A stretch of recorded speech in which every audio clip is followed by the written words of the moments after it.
Hello, distinguished guests, speakers, and fellow participants. A very warm welcome to you all.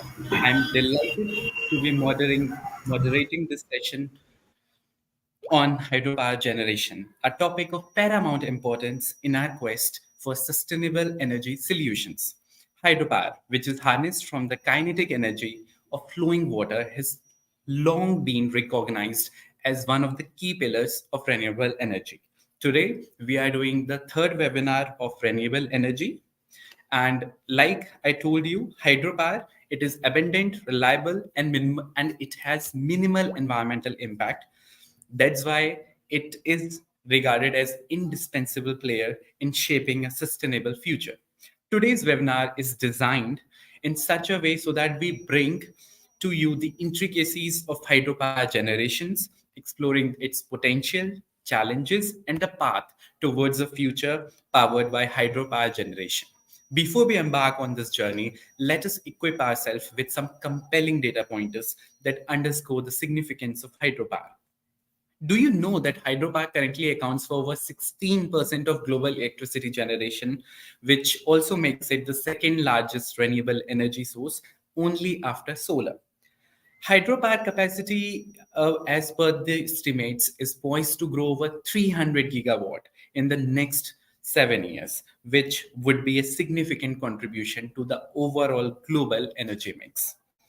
Also, generally, when a hydropower plant is designed, it is expected to last for an average lifespan of 50 years. That is, which is a very long-term investment in terms of that.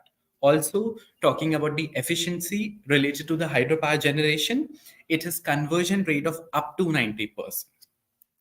Bringing to you all these insights, we have a mix of guests from all around the world, starting up with my in house guest and my colleague Achal Agrawal.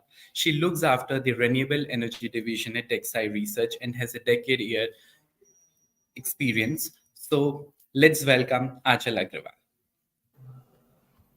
Thank you, Himanshu, for the warm welcome. Thank you for the insights which you have gave for the hydropower energy. So, starting with hydropower, as Himanshu already told a few insights on hydropower, it is a form of renewable energy that harness the energy of flowing or failing water to generate electricity. This process involves converting the kinetic energy of moving water into electrical energy through the use of turbines and generators. Basically, there are two types of hydropower. One is conventional, second is runoff river. Conventional means these are the large scale projects with dams and reservoirs such as found in rivers, valleys. Runoff river hydropower, in these systems, the natural flow of river is used without significant water storage. Runoff river projects often have smaller environmental footprints compared to conventional hydropower.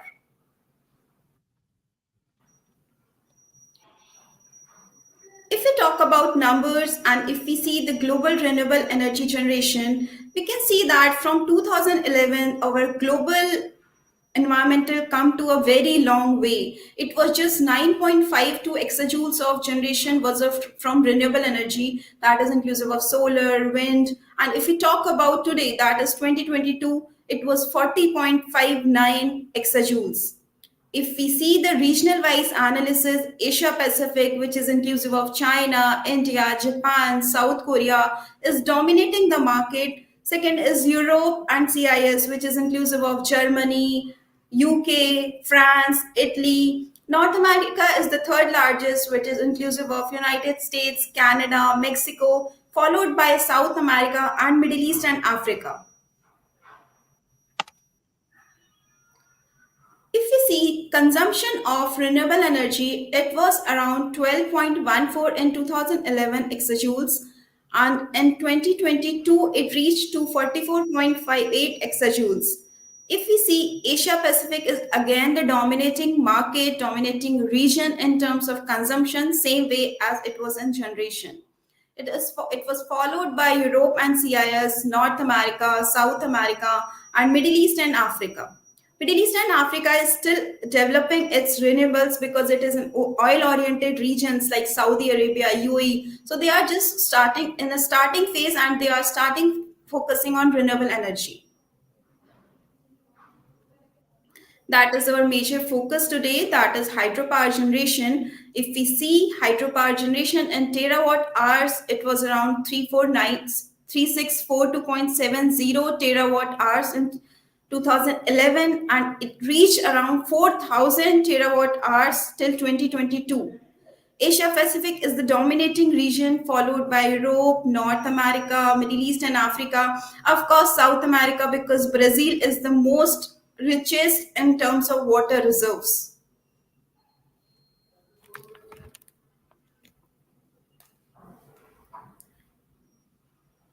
If we talk about top five markets of hydropower, first one is of course China, which is a huge consuming country for hydropower.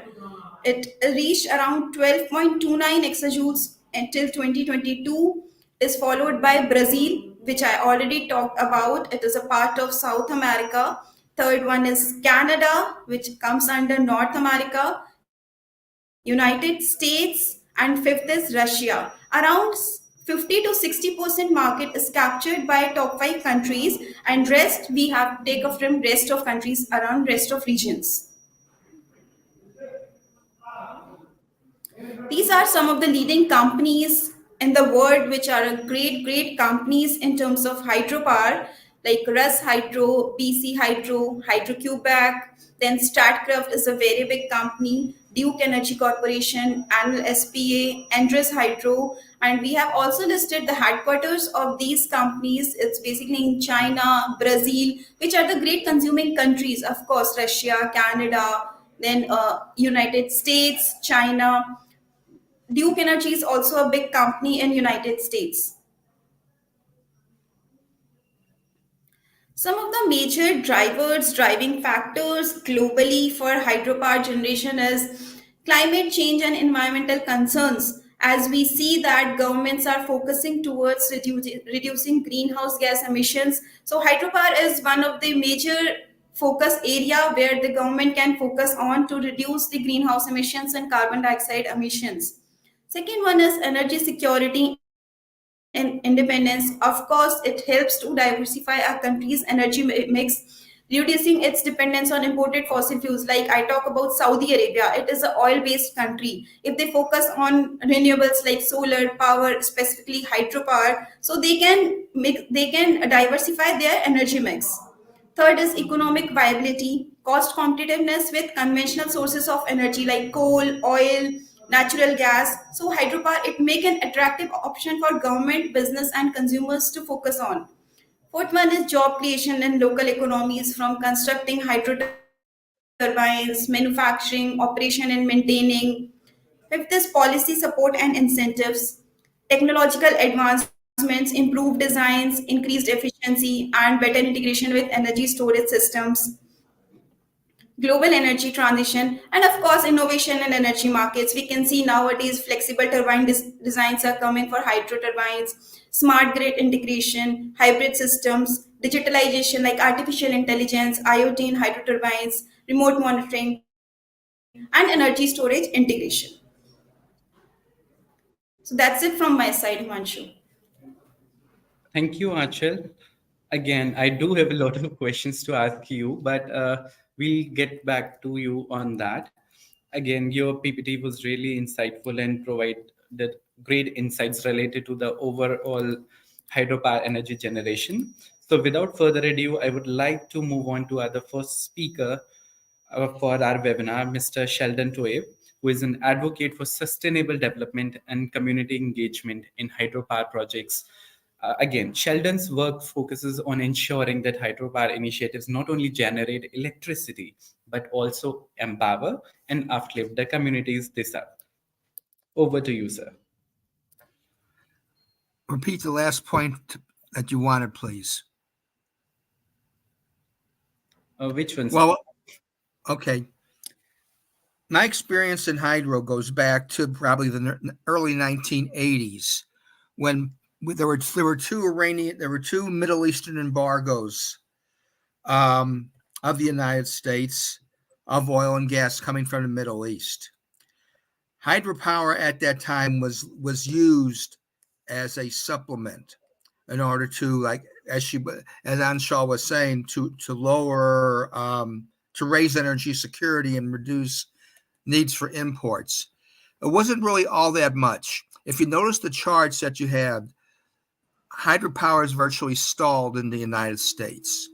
It's stalled in the last 40 years, basically, because even back then, much of the development was done by was put on existing dams that did not have power plants attached to them.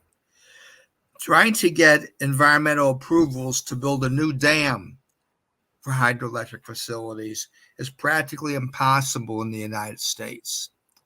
Now, if you're talking about putting it else, in other aspects, other areas of the world, getting probably your national and local and regional hydropower, environmental approvals would be a lot easier than the United States.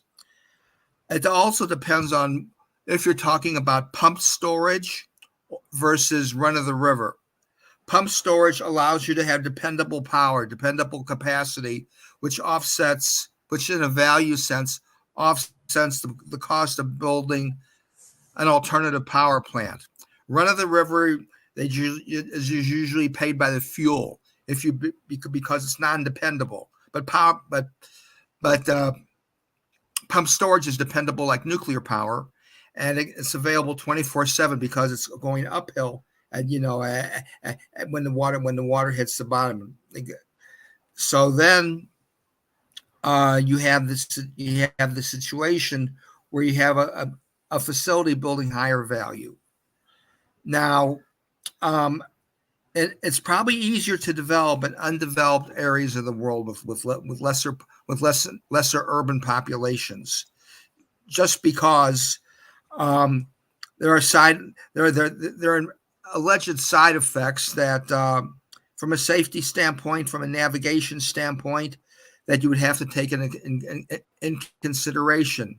But if a proposed plant is, let's say, put on in Brazil, let's say in the Amazon or something like that, getting approval for a massive size project like there or in China or whatever is probably a lot easier. The one thing hydropower has going for it now, from an economic standpoint on a global basis, is we've seen in the last few months how many offshore wind turbine plant facilities have been canceled, particularly off the New England part of the United States. And we know that thermal solar does not work as was the case in Nevada and Southern California.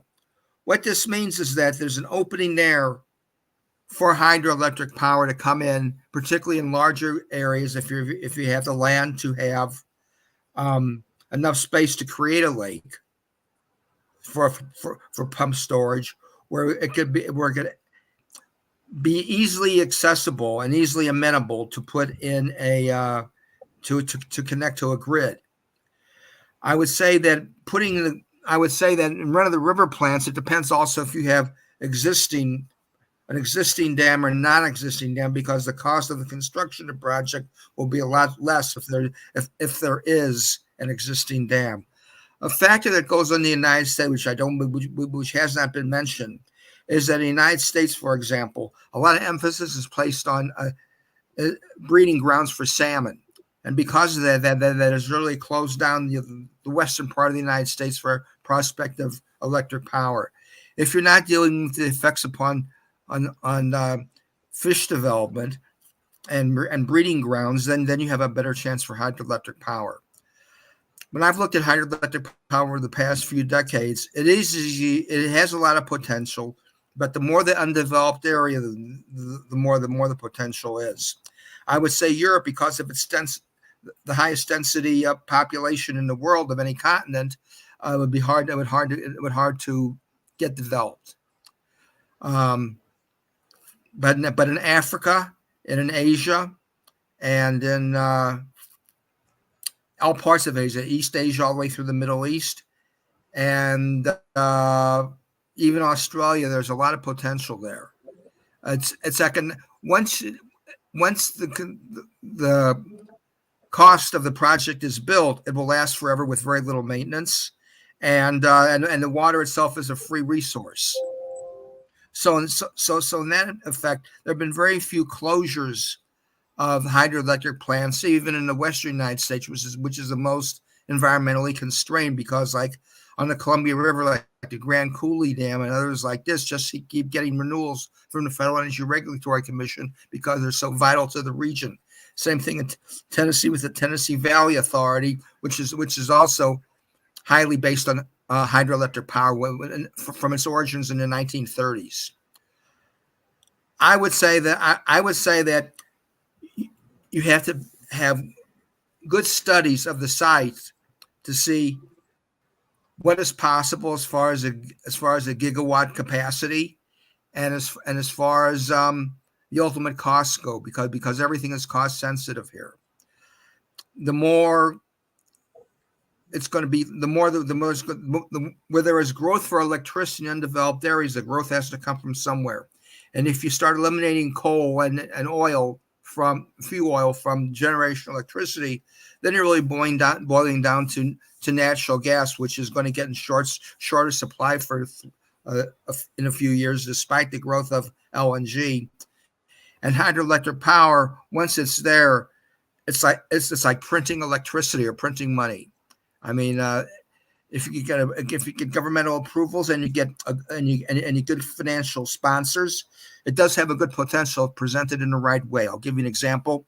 BlackRock, the largest fund manager in the world in New York, which manages like $8 trillion. They've decided to quit investing in wind and solar projects in the last few months because they're not economically feasible. So the fact is, if you have an economically feasible project like hydro, a proven technology like hydro, you have an easier time of selling it because you have less competition from wind and solar, and you more political constraints to find new ways to develop renewable energy.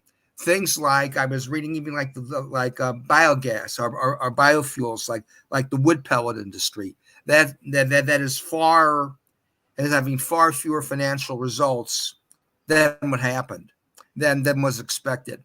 People were literally throwing money at renewable energy in the last 5 years. Now everyone's taking a deep breath and gasping because they realize the costs are going out of sight and the projects are not going to be economic. So you have to be able to produce a fair amount of electricity at a stable gigawatt or terawatt hour cost, and that will have 30, 40 a year plant life. And it does not have to be renewed like with new wind turbines or state-of-the-art solar technology. Once it's built, and the United States, particularly the Pacific Northwest, has been dependent upon this kind of fuel going back maybe 75 years, and the same thing with Eastern Canada. I think that's about all I contribute right now at the moment, unless I think harder. I hope I provide you with some ideas here. Yes, sir, definitely, sir. We all can agree to you. Let's move to other speakers also. So, other speaker that we have joining today is Sujit Chauhan, who brings a wealth of experience in sustainable energy solutions. As a thought leader in hydropower technology, Sujit has spearheaded multiple innovative projects that bridge the gap between clean energy and environmental preservation. Welcome to you, sir.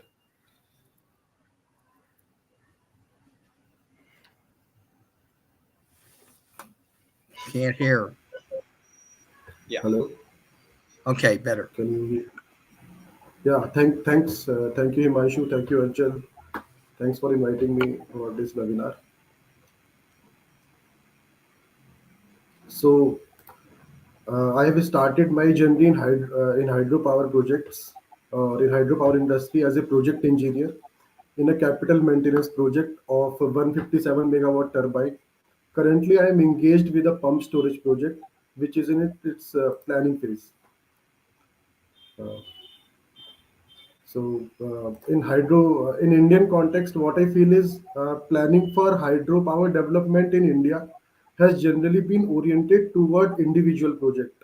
However, this approach has several limitations for sustainable development of an entire river basin.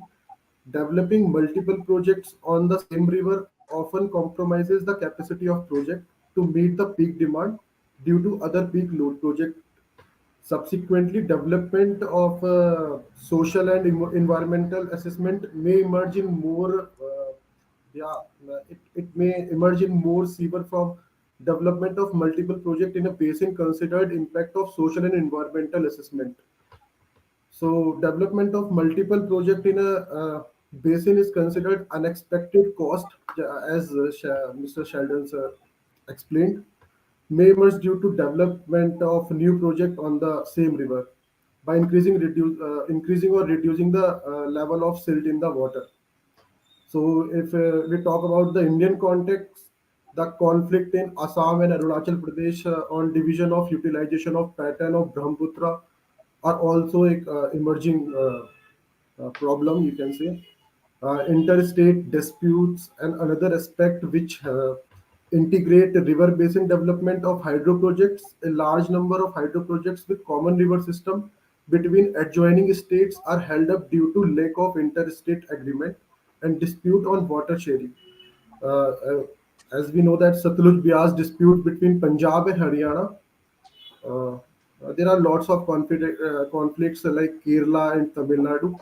So this is the current scenario of planning of hydropower in India. One last thing from me, just say here to elaborate on one short point you made. If you're dealing with a developing nation, developing economy, where you're going to need electricity anyway, not just for Yes, sir. environmental reasons, where there's going to be economic growth, hydropower stands out very well as in comparison to the alternatives. Yes. Yeah, I totally agree. Okay, let's move on to our other speaker joining today is Mr. Ajinkya Shinde, who is a visionary in the field of hydro engineering. Ajinkya's expertise majorly lies in optimizing hydropower systems for maximum efficiency while maintaining ecological balance. His insights will shed light more on the technological advancements and related things for the future of water energy. Welcome to you, Ajinkya.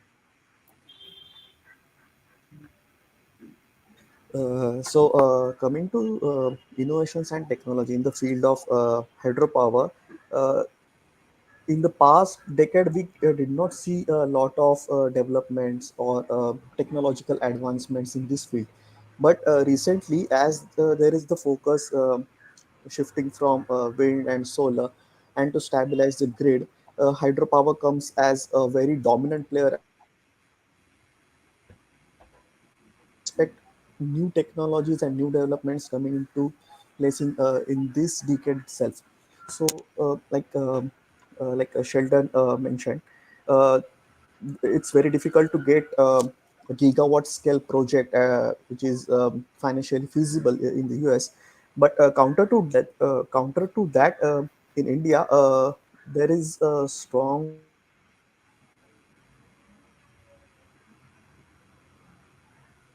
which would be sufficient for a small village, say 10, 20 houses, or more than that, 50 houses. So and there is a no loss of distribution, carrying energy from long distances. So thinking about the Indian perspective, there are like micro hydro projects taking shape in the near future. We have economy and does not require construction of a dam, so you escape the some of the environment clearances at that point. Another thing is in the innovation side, like around globally 80% of the focus has been shifted to the specific in the hydro projects is shifted to the pump storage. So because of this lot of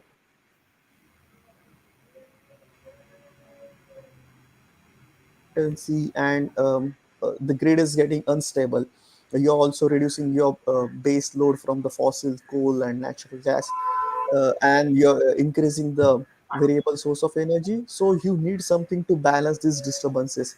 So pump hydro is very has a very great potential. It can balance the seasonal variations. It can balance your daily operations and stabilizing the grid wherever there is a frequency changes in the grid. Another thing is Sheldon, you also mentioned this, the fish breeding or the salmon breeding in the west coast of USA. So there are innovations to develop such turbines which are fish friendly, which allows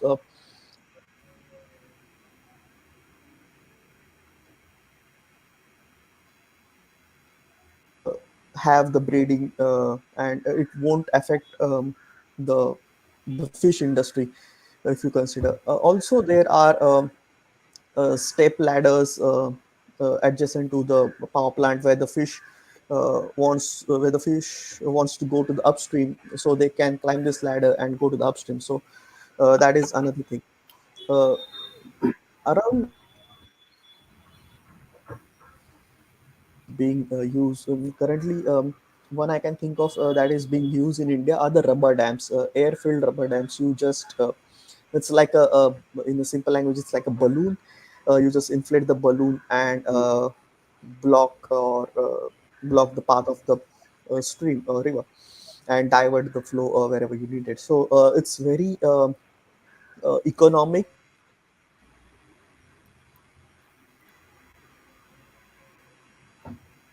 as per your designs, and you can vary it very easily. So these are taking place in India, and there are two, three examples recently where you can see these air-filled rubber dams being utilized. Another thing is this layering of the canals, lining of the canals, uh, like uh,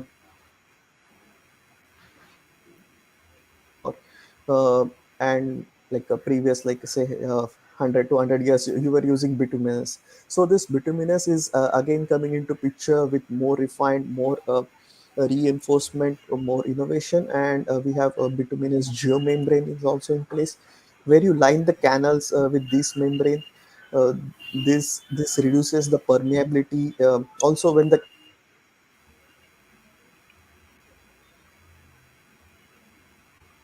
are only active in the rainy seasons, so and dry during the summer. So the temperature won't affect the concrete and all those things, and also they have resistance to the roots of the trees, so they don't allow the trees to penetrate the layer and increase the seepage.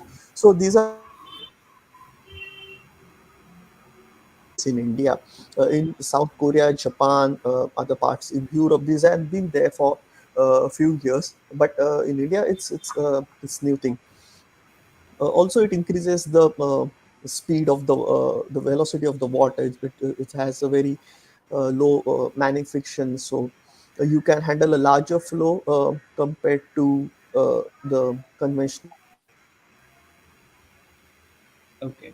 Ajinkya, can you tell us about the significant upcoming projects that are being planned to come in the India, or the if India is planning to expand the capacity related to the hydropower generation? Yes, the one which is a focus project is of Greenco, and it's in Andhra Pradesh. It's a pump hydro project. It's partially offline project, which is they are only using. Okay. Yeah. Now, I would like to come back to Sheldon. Sheldon, do you think that hydropower generation sector can contribute us in achieving the global climate goals and the goals of the sustainable development? I grew up in an era where there was far less effort, concern about environmental as there was about as far as energy in comparison energy supply, and as far as economic costs goes. The one advantage that hydropower does have, and that's why you see over the last century anywhere in the world, global utilization, like Anshaw said earlier, it's like 10 to 15% of global electricity. The reason why it constantly stays that is because you can determine the cost, the levelized cost of producing power, which more or less stays constant. Unlike what we see in solar and wind, it can vary greatly. If the wind doesn't blow and the sun doesn't shine, you have huge economic variability in the cost of generation of the power because you can determine what the rainfall is going to be, and if are the releases of the lakes in a very constant and stable manner. And the operation and maintenance of only 2% of a hydroelectric project, which has always managed to be the same, is substantially less than wind or solar. I mean, as far as just the way the projects are operating on a daily basis, they tend to, so you see, so from an economic standpoint, whoever your financial backers are, or whatever government agency is going to put aid into the financial aid into the project, you can come to them with a much stronger and surer sense of what the cost of the project is going to be as compared to wind or solar. Okay. Did Just you a want? second, Himanshu. So, Sheldon, what can be the reason like Middle East is not at all focusing on hydropower, solar power? Yes, they are oil-oriented economies, of course, but the growth rate is very slow in these economies like Middle East, Africa, and Asia Pacific. It's very growing in a very growing phase. What can be the major reason behind that? Well, Africa, number one, is the least developed continent in the world, so it has a greater need for electricity if it's going to move forward, and it has plenty of rivers with strong water flows and currents. So there are plenty of locations, and you're not so concerned with the immediate environmental effects of changing the courses of the streams of the water supply. So it's more of a grow as much as we can in Africa and maybe in India too, for that matter, because because you're trying to develop a stable, long term, dependable capacity of power supply. I mean, Okay. one thing that has been ignored in the renewable revolution is the importance of standby capacity. When power plants were built 2 generations ago in the United States, you always had to have 20% reserve capacity just in case a project goes down, or just in case you don't get the expected power out of it for some reason, or heavy maintenance or whatever. This to me this is still important, but it seems to be have been ignored by the industry in recent years. But the fact that you can show dependable capacity that can be used either as standby or as front load a dependable power is very important and Okay. an advantage. So, like Ajinkya mentioned about it, and Sheldon, you also mentioned about the uses of fish farming. Yeah. This was one of the practice. I want to know that what are the other best practices that you have observed or other speakers have observed in the management of the social and environmental aspects related to hydropower projects. Is that a question? So I wa- Okay. can, can I share my experience about it? Yeah, definitely. Yes. Yeah, yeah. So currently I'm engaged with a pump storage project. So we decided it to make a or to make the project as a ESG compliant project. So we try to design online tunnel which make project all which reduce the project cost also, and environmentally we reduce 2.2, what we estimate is 2.2 million ton equivalent of CO2. uh, we think we should not use a higher use of cement and steel. So we used of technology like Anjika mentioned. One of technology is pre-grouting. In construction, we practice. You can say it is a unconventional practice or sustainable practice. So we implemented the pre-excavation grouting before excavation or making the pressurized tunnel. We sealed the whole periphery of the area, then we excavate. So when we do this, then the amount of steel which is using in lining and support requirement which is using in, as a rope bolt or uh, uh, steel lattice, it is reduced. So one of thing is uh, unlined tunnels which can be implemented, and project can be developed as a sustainable manner. Okay. One thing that is very So, just, important though, uh, in developing a project from the very earliest stages, is to have a good engineering partner, the best you can find. Yes. Because that's like taking money to the bank, and the respect when they put together when they design a project and determine its costs and determine its feasibility, both in the sense of negative and the positive potential consequences. They command everybody's respect. So when you're taking a project from infancy that's going to cost billions of dollars, the larger it is, having the best possible partners you can find in your part of the world. I'd say they either come from China, or else you'd go to Europe and get someone like Siemens, who can hold your hand as you walk your way through it. I'm not sure if you're dealing with publicly owned, government owned projects or privately owned investment, but having such a partner and identify the best you can find early on will make a big difference. Okay. Uh, so, Sharon, like just Sujit mentioned that now the case in India is that ESG is at the heart of these kinds of projects.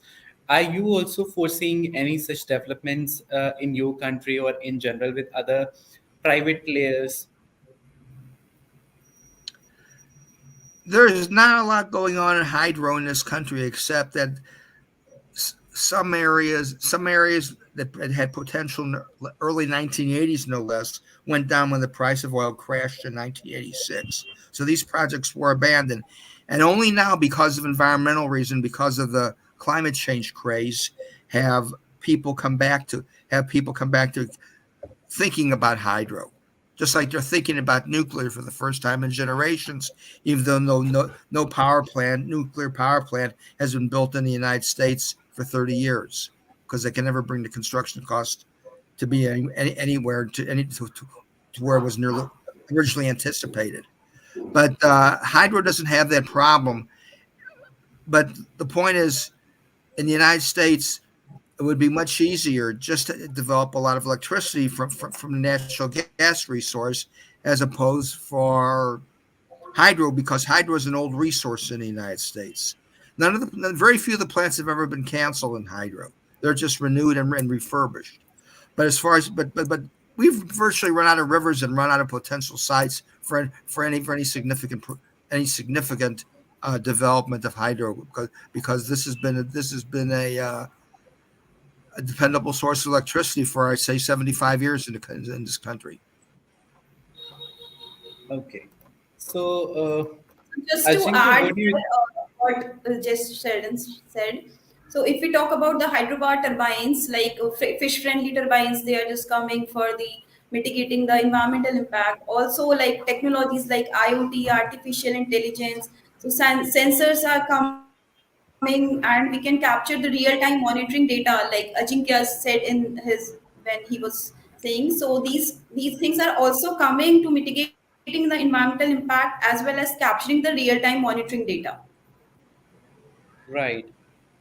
Actually, you have pointed It's a really insightful thing. Coming back to that, like Ajinkya said, that now we are using sensors for the real-time monitoring.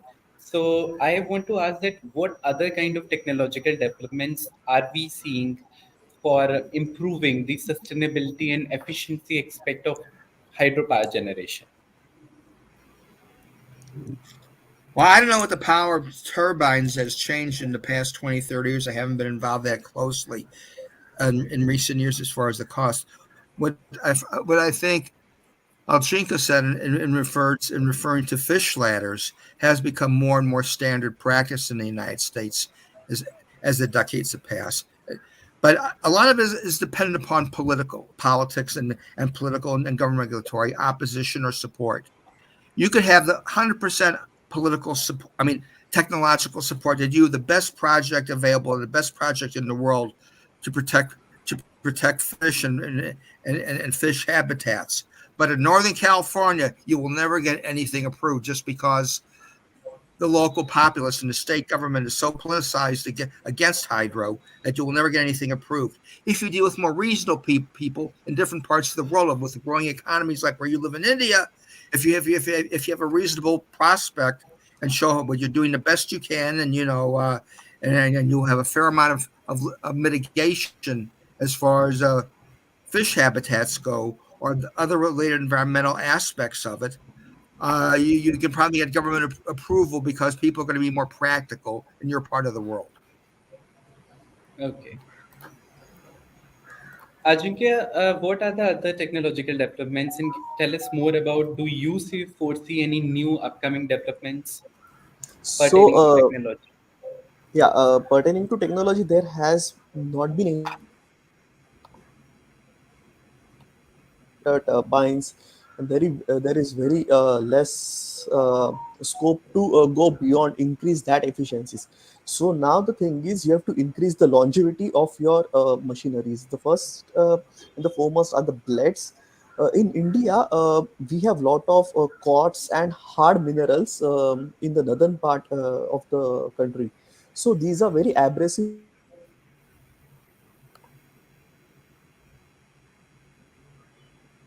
turbine blade coatings where you coat your blade with very hard material or a material which is very resistive to abrasion. So these are the I can remember these are the one of the new technologies, and you have multiple coatings, say, and you have a frequency. Say after 6 months, you get your blade again recoated is the longevity. So these are the I guess innovations that can be pointed out. Yeah. So Ajinkya, like you had talk about a pump storage. So if we talk about next generation pump storage and grid scale batteries, so what do you Mhm. think that what is the future of these parameters in India?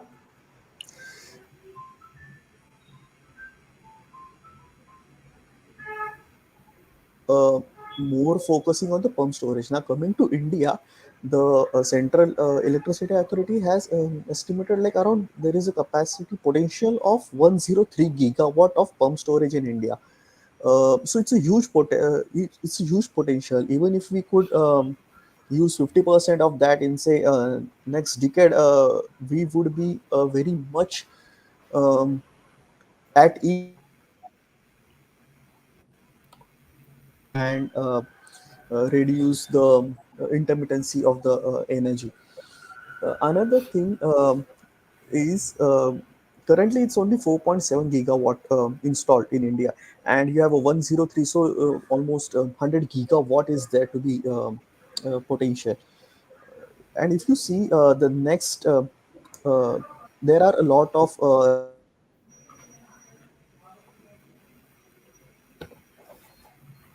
projects basically, and it is very difficult, as Sheldon and even Surjit mentioned, to get the environmental clearance or the social clearances.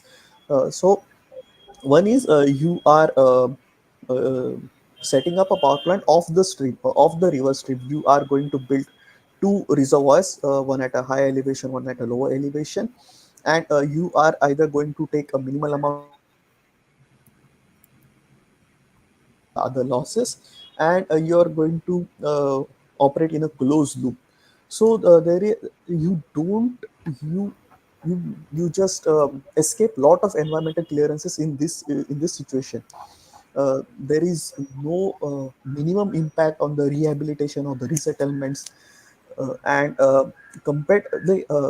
compared to battery storage,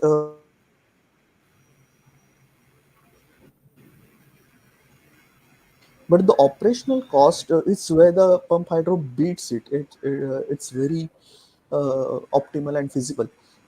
compared to the battery. And also the storage capacity of hydro projects, it's you can say even for 24 hours, and the larger projects would also handle a week of storage potential, as compared to battery, it's just you can say for 3 hours, 6 hours at the most.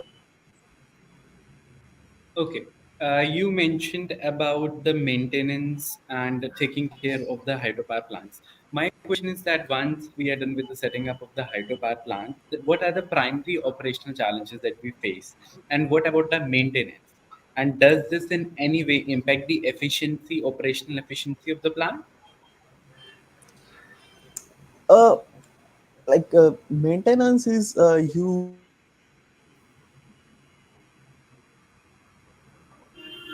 you have the lubrications of the system, you flush out the sand, you coat the turbines frequently. So these are very considering these are very minor things from the layman's perspective, but these all play a very a huge role in determining the efficiency. 1 or 2% drop in the efficiencies, you are losing a lot of money. Okay. Yeah. Can I So Also, yeah. yeah. one thing I was going to add I failed to mention before is you have to is that as hydroelectric projects have been built in the United States, they've been be determined to be multi-purpose. By multi-purpose, it has other purposes besides generation of electricity, namely flood control, navigation, and recreation. Recreation for people to use even the upper lakes of a pump storage project, for fishing downstream for boating, rapid boating, like this, or even on run of the river projects, so improve recreation for people because that carries a lot of social good with it. Flood control, too many farmers, and this led to the initial hydroelectric developments in the 1930s and 40s. The farmland would be flooded to an excessive degree that would be non-usable for years. So hydroelectric plants have been used to channel water to prevent excessive flooding and therefore flood control. And thirdly, I don't know how you have this in India, but navigation, because like major rivers here, the widest rivers in the country, at least in an earlier time in life, were used for major sources of transportation, and therefore river navigation was also important. So, as far as getting political approvals or getting ancillary economic benefits of the project, those three additional elements also accrue to hydroelectricity that did not accrue to other types of renewable energy. They mostly wind and solar. Hydro is unique in this regard. Okay. Uh, Now, since when we are talking about the maintenance and how to take care of the plants and the other aspects, another key important thing related to the hydropower setup is the policy. Uh, what policy framework or regulations have proven successful in promoting the sustainable hydropower development in India and outside India?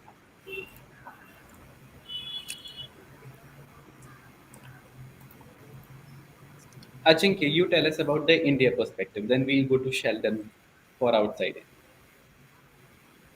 There are considering the pump hydro, there are and even for the small hydro projects up to 25 megawatt, you get subsidies from the government. That is very helpful for the investors to get a return quickly and use the capital very wisely. The other things are like recently the government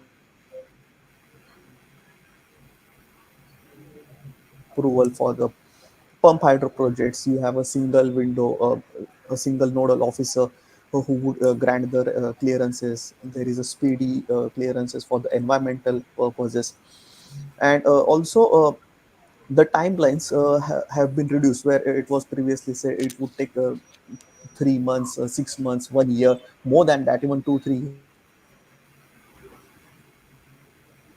Say 50 days or 30 days, 90 days. These are very strict timelines that have been uh, implemented by the government. So you do not delay the project, and the cost won't escalate.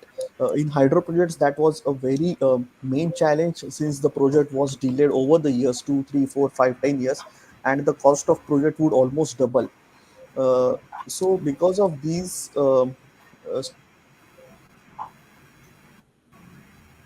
posed by the government, you have a very uh, I can say a good scheme for the new development in this region. Yeah, in this field. Sujit, you have mentioned that the geopolitical issue going on in Assam and one more region for that. Like, is it gonna impact hydropower installation or turbines? What exactly is the issue and how government is handling that? Yeah, so I mentioned that about the challenge, about what I observe in the context of hydro Indian perspective. So if we try to develop a multiple project on a single river basin, then development of multiple project makes us uh, uh, we can say compromise of capacity of project to meet the peak demand due to other peak load projects. So what does exactly it means? Where hydropower are basically used for peak demand. So I'm trying to explaining that we should try to think about the installed capacities of project when we are thinking of developing of multiple project to make it no, there should be a lesser number of project which should be developed on the same river basin. Okay. Can you tell us, Sujit, about the other policies that are helping the state governments, or are there new policies specific to state governments, and the current government is taking any plan of action to increase the number of hydro plants? Yeah, so I guess it was 2019 when we had last electricity act. So in this electricity act, we there are four component of act. First is declaring large hydros project more than 25 megawatts as a renewable energy sources. Another is rotationalization, uh, which becomes tariff rotationalization measures for bringing down hydropower tariff, budgetary support for modernization, storage hydroelectric projects, and budgetary support of cost enabling infrastructure.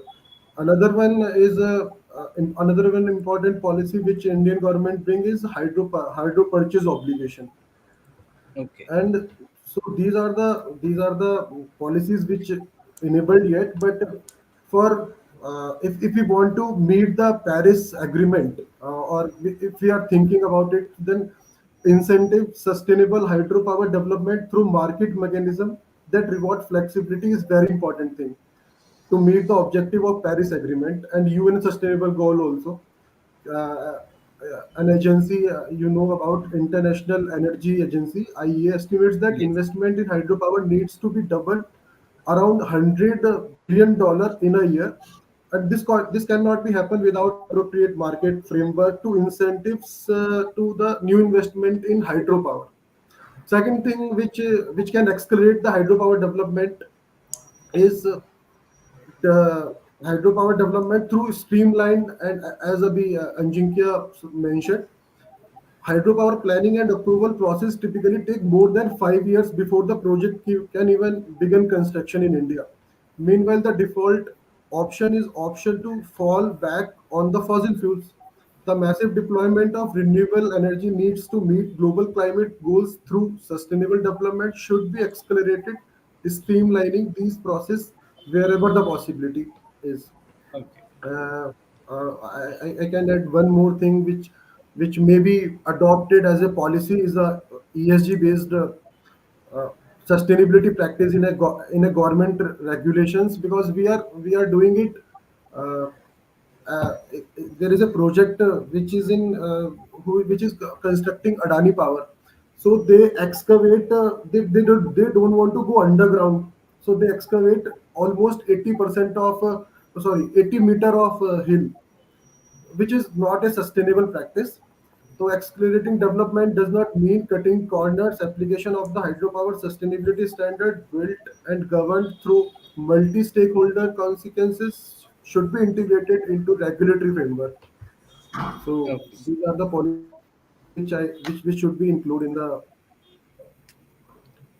So are you framework. implying that as of now that we do not take into consideration the ESG ratings before going ahead with any of the hydropower generation projects in general? Yeah, we are taking it, but what this whole market will based on investment. If investors of the project uh, come with some strong guidelines, the development should be in sustainable way, and uh, then. But I'm not thinking so. In India, we are so into in this. These are Okay. talks, and we will maybe in future there will. Okay. May I say, Again, may I say just one more thing? I just realized I did not say definitely. before. Um, when when formulating the cost of a hydroelectric project, you have to look at the access to grids to grid transportation. Because if you're doing this in the middle of an undeveloped area, you're going to have to pay more for the wires or arrange for the government to pay for it or some other company in order to transport the power to the main grids throughout the country, no matter the country. Okay. Yes. Great. So again, I think we have reached our time slot. So I would request all the speakers to say any final words that they have for our viewers who are for our audience who are watching this. I'll start with Sheldon. What do you have to say? As far as what wrapping up, well, More. I think that with the advent of a surge in interest in renewable energy that has been dormant for the better part of close to 30 years, um, where you have the potential for new hydroelectric development, you can seize that opportunity now than at any time in the past. And I don't know if you're talking about government owned or private owned, but there should be plenty of incentives in order to be able to achieve substantial growth as as it proves to be an economic advantage and also ancillary advantages as I mentioned earlier, as it goes along. You have to look at it territory by territory, nation by nation, political regime by political regime. But the money's out there to throw literally any good project. I would recommend that, unlike in the 1980s when people were going after smaller projects, I would say less than 100 megawatts in size, because anything larger had already been built in the 1930s in the United States. The, in order to attract people's attention and provide a substantial amount of electricity to the grid for utilization, the bigger the project, the better. It's more challenging and requires a lot more work and time, but the payoff and as far as what you accomplish and what you achieve and what you earn, and what the public good you do with more power is better off by going bigger than smaller. Okay. Ajinkyan, would you like to say something? Yes, I would like to say hello. Yes, Yes. we can hear you. So we have around 145 to what CEA is identifies 145. I have mentioned that 145 gigawatt of potential, in which 31% is operational in India. So there is something about 70% which yet needs to be tapped or developed. 10% is in active construction. But there is a fact in India. We think you can use here the climate change.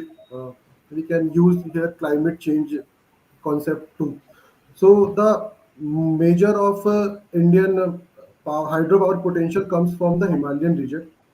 So Okay. discharge in Himalayan river generally consists of two parts, one of which is derived from melting of glaciers and another resulting from monsoon rainfall in catchment areas. The discharge derived from the melting of snow makes the river perennial. The excessive melting of glacier due to climate change may increase river flow. Next few decades may subsequently boost power generation in these Himalayan rivers. On the if we look the future prospect, the fast melting of glacier would lead to decrease in snow cover and subsequently decrease in runoff rate of all rivers.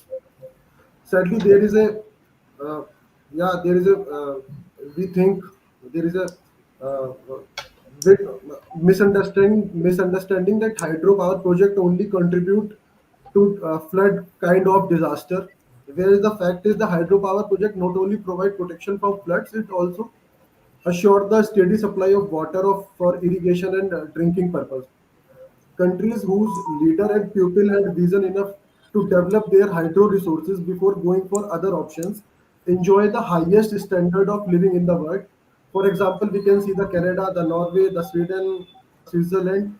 Uh, for example, our neighbor like Bhutan has realized the importance of converting hydropower potential into economic development, and the result we can see that they have higher per capita income than India. Yeah, so this is what I want to say. I think, yeah, what are your views of the same? There is a lot of untapped potential considering Asia and India, and if you estimate it's around like Surjit mentioned, 100 billions would be globally. I estimates investment in this hydropower. So out of that, around 10 billions are focused in would be required in India in coming till 2023.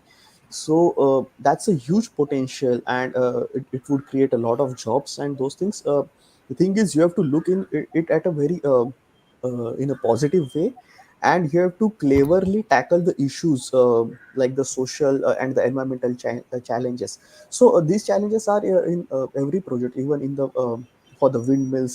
There are birds which are being killed. There is a constant noise. There is the shadow problems, flickering problems. But you deal with it. Problems would be there, but you have to deal with it in a very clever way. You have to take the local people. People in You have to take their guidance and involve them in the project, so you get a more support to develop these kind of projects. Yeah. Okay. Thank you, all of our speakers, for joining us today. It was really an insightful session. I believe that all of our attendees and audience enjoyed a long, and got answers to all of the queries that they had. Once again, thank you and have a wonderful day ahead. Thank you, Thank everyone. Thank Bye you. bye.